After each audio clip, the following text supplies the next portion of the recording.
Bonjour, alors aujourd'hui nous allons corriger ensemble l'exercice numéro 6. Alors dans l'exercice numéro 6, il faut suivre ce programme de construction en respectant bien ce qui est écrit, alors nous allons voir pourquoi c'est important.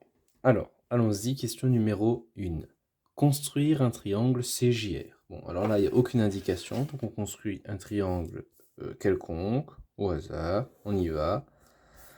Donc un triangle, c'est un polygone à 3 côtés, vous le savez.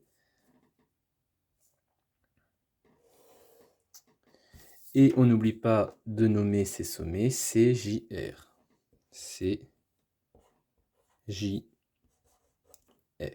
Donc, première question, ok.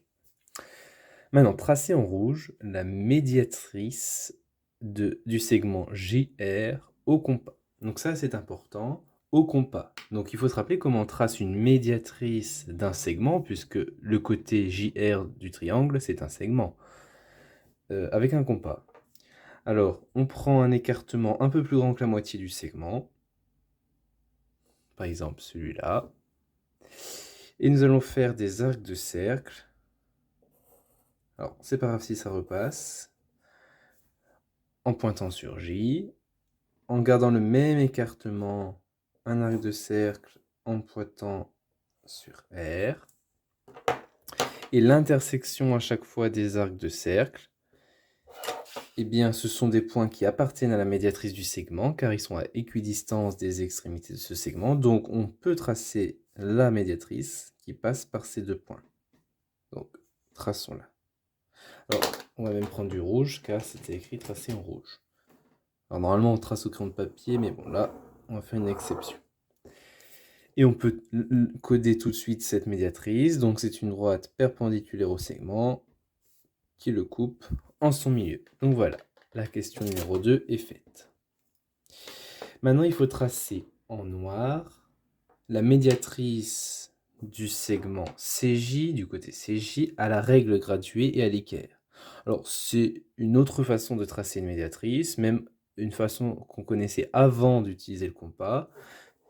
C'est-à-dire qu'on va mesurer la longueur du segment CJ et on va diviser par 2 pour trouver son milieu. Alors, chez moi, donc vous faites pareil chez vous, hein, on n'aura pas la même longueur.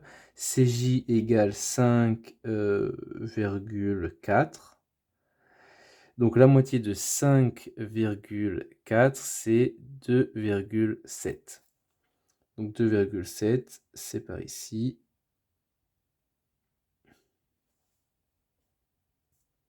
Donc à peu près. Donc c'est le milieu. Et on va tracer en noir la médiatrice. Donc la médiatrice est la droite qui passe au milieu de CJ et perpendiculairement. Donc il faut maintenant utiliser une équerre. Alors moi, je n'utilise pas une équerre, j'utilise une règle qui fait office d'équerre. C'est une règle spéciale. Vous prenez une équerre et on trace à droite perpendiculaire à CJ, passant par le milieu qu'on vient de tracer. Et on code.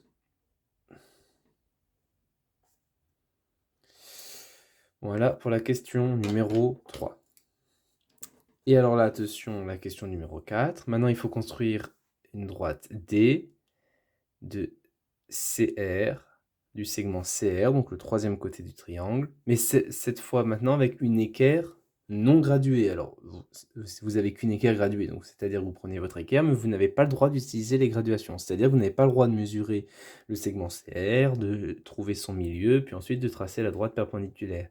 Alors, comment faire pour tracer uniquement avec une équerre la médiatrice du segment CR? Eh bien, il faut se rappeler du cours, hein, de ce chapitre. On sait que les trois médiatrices d'un triangle sont concurrentes en un point, c'est-à-dire qu'elles se croisent en un unique point, en un même point, qui est évidemment celui qui est déjà tracé, là, ce point d'intersection ici.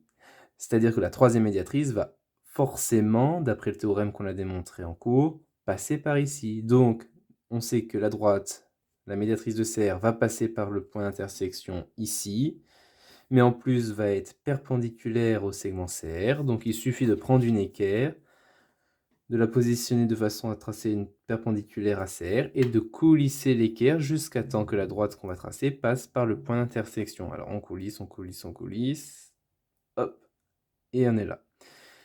Et donc, cette droite qu'on va tracer va bien passer par le point de concurrence ici, qui, je rappelle, est le centre du cercle circonscrit au triangle CGR, et perpendiculairement, car on utilise l'équerre. Alors allons-y, on trace. Et on peut le coder parce qu'on le sait grâce à théorème. Ici, c'est bien le milieu du segment CR. Et cette droite s'appelle la droite D d'après l'exercice. Donc voilà, nous avons tracé les trois médiatrices de trois façons différentes du triangle CGR. Donc je le redis, c'est pas l'objet de l'exercice, mais on peut quand même le dire par curiosité. Ce point-là est le centre du cercle circonscrit au triangle CRJ, pardon. Qu'est-ce que cela veut dire? Ça veut dire que si on pique avec un compas sur ce point de concurrence, qu'on trace un cercle de rayon par exemple, ce point passant par C, eh bien le cercle va passer aussi par J et par R. Voilà, c'est fini pour cet exercice.